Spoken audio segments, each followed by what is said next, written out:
Once you have identified the research design, then what is next? You need what you need to do. You have the objectives, you know the variables, and you have decided the particular research design, whether you may go for the quantitative analytic or you can go for the experimentation. Accordingly, you need some data. So the next stage is, after the research design, you have to go for collecting the data. Means you need to determine the sample. Here one thing is that you have the sample size. Like you might be teaching in your class, and at some point you may want to know that whether what is the understanding of your student. Okay, so you have the class. Say for example, you enter the class, and you sometimes you may see that, okay, I want to know that how many, since you are teaching, means just like the research you have started, you have designed, and you want to know that what is the understanding of your student. If you want to see the understanding of your student, then what you do, you may want to ask questions whatever you have taught. Now the problem is that if you have the 100 students, so you want to know whether the students are getting in the class or not. So what you need to do, one way is to, you have the 500 students for example, or 300 or 200, then you can ask the questions one by one. And if you are doing like this, if you have the 500 students in the class, then you are asking the question to the 500 students. And after asking, after completing your job, then you will come to know that what is the level of understanding of your student. Now there is a problem, because you have the 500 students, and if you ask from everybody, then it will take long time. You may take 2 hours or 3 hours time. So if you want, that is the problem. Sometimes this is called the population actually. So population, sometimes population is so big, you cannot entertain every individuals in the populations. So in that case, you need to think that what should be the sample size. Means out of these 500 or 200 students class, what should be, how many students you want to question, so that you can come to know that, and then whether your class is going to understand or not. So you have to select, this is the sample size. So this is very important. You must know of your population size, means you need to know that what are the data size you have. And if the data is very large, you can say, then out of these, that much, what size you need to select. So that is the sample size. And this is very important. Once you go for the quantitative research design, then this sample size is very, very important and carefully selected actually, because there is one thing which is known as the confidence of interval. So your sample size should be so that your confidence of interval must be up to the 95%. If it is less than the 95%, then the results are not, people are not accepting the results. So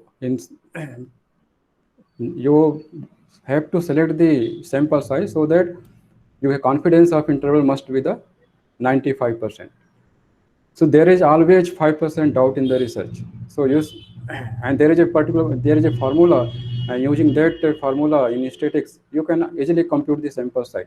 So you need to identify the population. What is your population? There are some websites also. They give you the number sample size also. If you submit the information regarding the population and what incident confidence of interval you want, say if you say that a confidence interval is 95, and you have decided the sample population, then your website, there are websites that will be, they will return the sample size. Okay, for this much of population, you can select the sample 200, 300,000, so that the confidence interval will be 95%.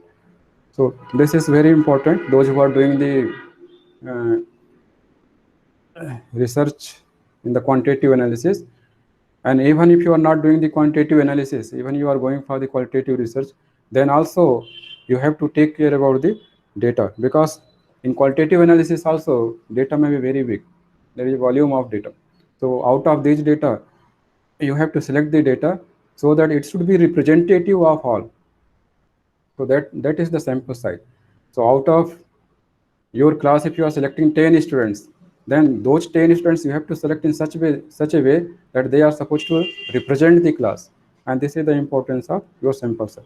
So next one is what? Once you have decided that okay, I will test for the 10 students, means you have decided that I will take this much number of examples, then the next is you have to see that sample selection method. So out of 100, if you have decided that okay, you have to select the 10 students only, then the problem arises with you is that sample selection. Which 10 students you are going to select? This is important, and those 10 students should be in such a way that they can represent the whole class. So whatever predictions you are concluding, that it should be applicable to the whole class. That is important. So this is the actually this is known as the sampling mechanism. So why we need sampling? It is needed for reduce the time and cost, because you cannot visit the whole populations. You have the population, sometimes population size is infinite, and you may not be able to entertain, you may not be handle every individuals in the population. So you can design the sample size, and you have to use the sampling method, selection method, so that you can select out of such population, you can select the representative one. And it saves the labor, of course, because you are not representing, you are not dealing with the whole group in the populations, so you are taking some representative one. Quality of study is often better with sampling than with the complete. If you work on the complete, determining the complete sample is always difficult. If you want to take the input for your research problems, then if you are interested for the complete sample, complete input, it is very difficult. So taking the complete input information is very difficult task. So that's why sampling is one of the method where you can you can go for the selection of the samples. And it should be coverage. You have to select the sample in such a way that it should cover the whole population, provides much better results. Sometimes if you have, it also depends on the sample you are going to select. If you are selecting the sample, sometimes you select the sample and you are getting good results. Sometimes if you select the sample, you may not be getting the good results. So actually, your objective is not to select only the sample. Your objective is to get the representative sample. Representative sample means those the sample that can be used to represent the group, and whatever conclusion you will draw on behalf of such sample, it will be applicable to. It should cover the whole population. This is the coverage, and it provides the much better results. Only procedure possible if population is infinite. If you have the infinite populations, if you third year B students, how many third year B students? So in the world, there might be many more students in the third year B, and you cannot make the interview, you cannot conduct the survey, or you cannot conduct the discussion, group discussion or something to cover the whole population. So this is impossible also.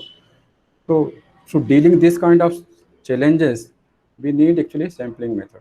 This is just one example. I told you that your sample should be the representative one. So this is the example from the qualitative research. It is not the, you don't have, this is the qualitative data, you don't have any numeric value here. So question is that if whenever, even you can go for the qualitative research or you can go for the quantitative research design, you have to carefully select the sample, and that sample should be representative sample. I'm not asking the simple sample. I'm not interested to take like you have 1, 2, 3, 4, 5, 6. Okay, there are 6 examples. So you can take other 6 sentence also, but if you take the other 6 sentence, then the output you are getting here, this may not be the same. So but once you select these 6 examples, then you are getting the output. So see that This is very very important, and that's why people say that if you are not able to select the whole data, complete data, then you have to select the part of the data, but that data must be the representative one, so that whatever conclusion you are going to draw, it should be applicable to the whole data. Also your learning time or the time for deriving the conclusion should be less as possible. Otherwise, if you are taking some uh, examples, and it is difficult to arrive in the conclusions if you have not carefully selected the examples. So like this, you can say that if I told you that uh, this is the language simple example of the language learning.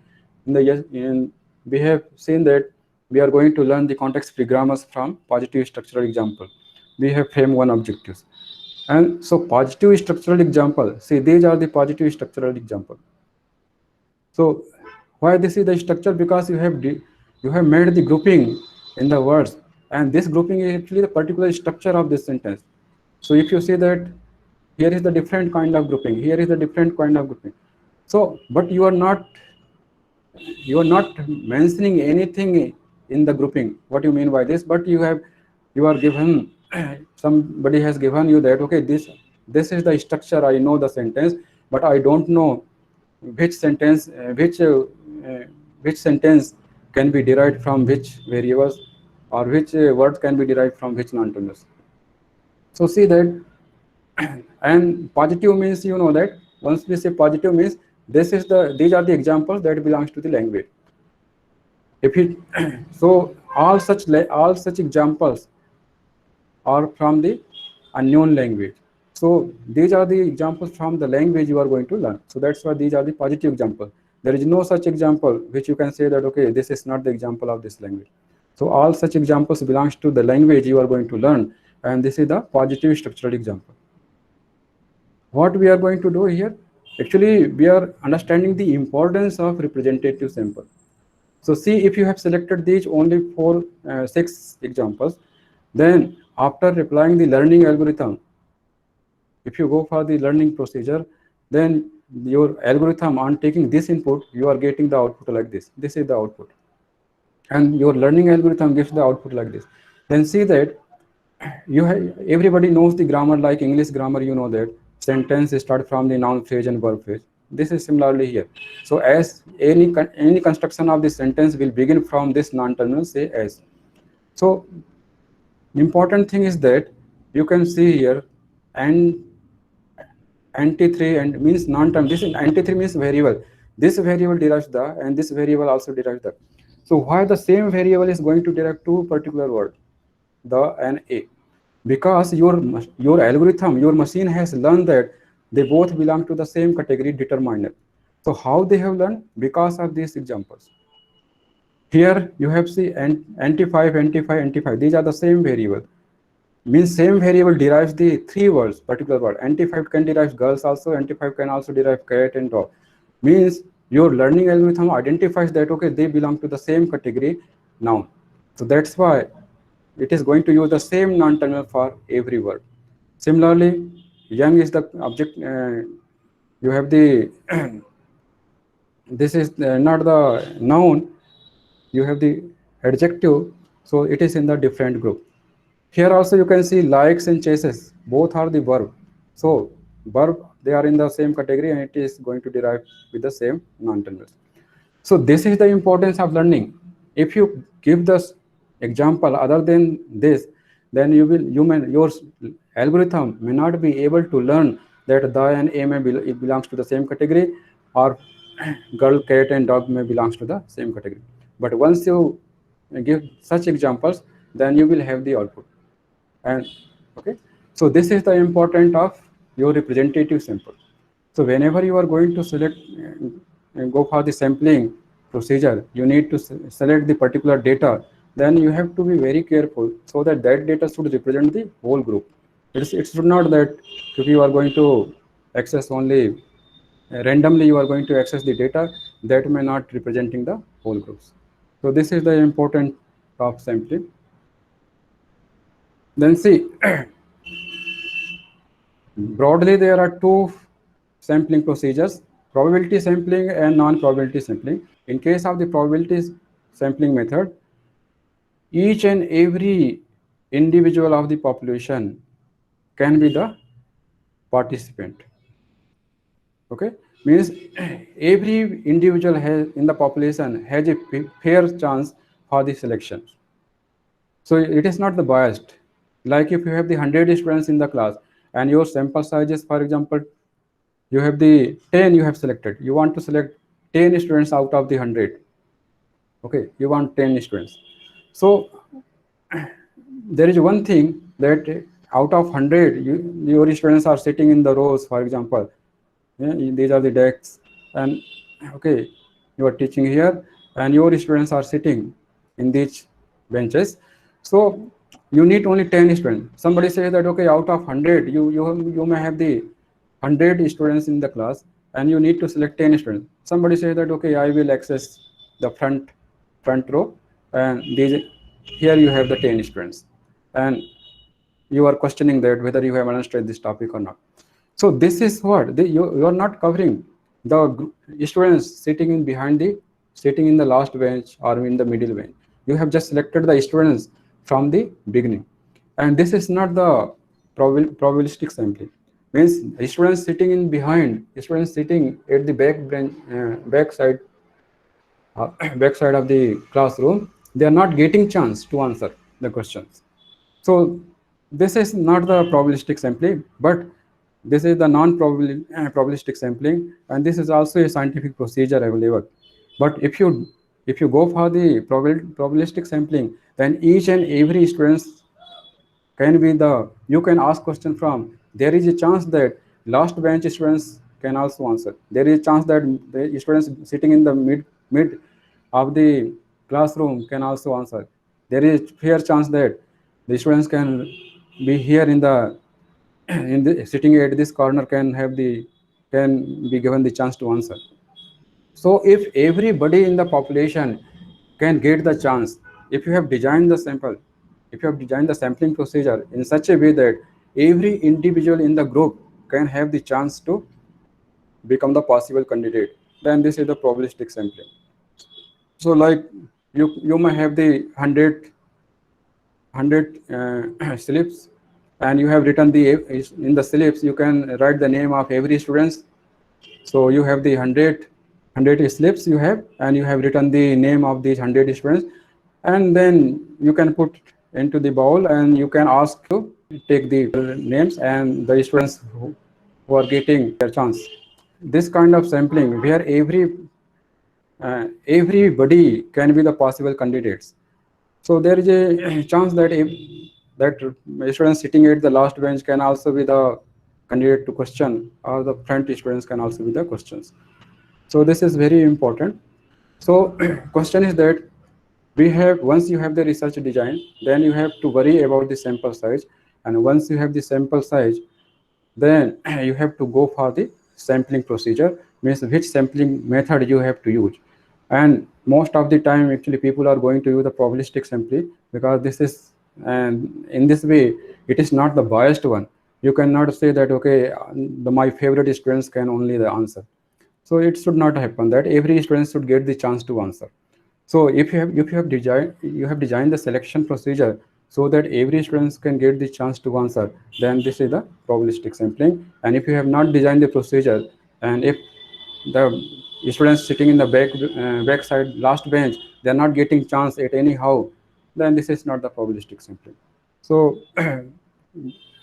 during the research, you can go for such kind of sampling procedure. Up to here we have done everything. You have decided to the particular research design, then you have decided the sample size, then you have decided your selection method. So if you are see also, this is the uh, probabilistic sampling or non-probabilistic sampling. Most of the time it is directly useful in the quantitative analysis or quantitative research design. Whenever you are going for the qualitative research design, then so you have to also uh, select. You need to select. You need to find out the way to find out the data. So you have to identify the source of data. Okay, so if you are working on some qualitative research, then you can say that okay, from where, from which repositories you are getting the data. So some government data may be there, or some particular sites may be maintaining the data. Okay, from where you are going to take the data. So sampling procedure, probabilistic and non-probabilistic, in case of the quantitative analysis, and the same procedure can also follow in the qualitative analysis, so that it should be you should be possibly you should be able to select the data from all possible sources, so that you can better predict the answer. Now the question is that whenever you have decided some particular sampling method, then the next topic comes, that is the data collection.